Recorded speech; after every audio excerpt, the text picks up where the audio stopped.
Well, hello everybody, welcome back to the channel. Now, I've just finished watching Godzilla vs. King Kong. Now, I mean, I understand the historical importance of this movie. Like, I understand it's a very important movie in the history of the Godzilla movies and just like filmmaking in general and all of that, with the crossovers of the productions and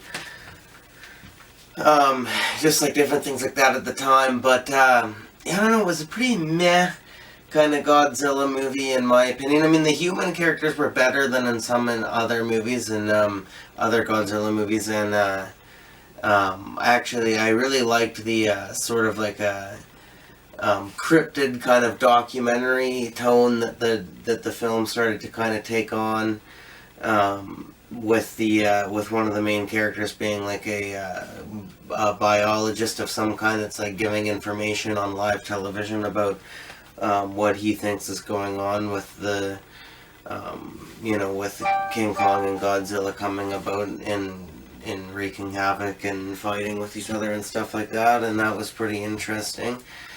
Yeah,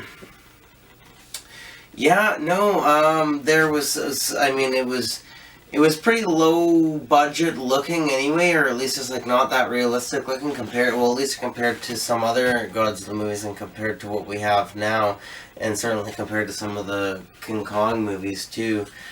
But yeah, no, I don't know, I mean, it was alright, like I can pretty much just say it was alright, like there was nothing like too bad. Oh yeah, there was one segment of the movie where it's like they kind of play this like explorer kind of traditional trope where the two main explorers become lost on an island, and there's these natives that like pray to what turns out to be King Kong.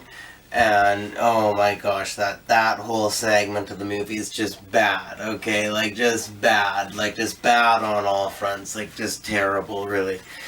I'm sure a lot of you have seen it, but if you haven't, like, you'll just have to see it to get what I'm saying. But that's just a bad filmmaking segment. But no, other than that, I mean, it was pretty good. I mean, I like the ending sequence, like the ending sequence just with King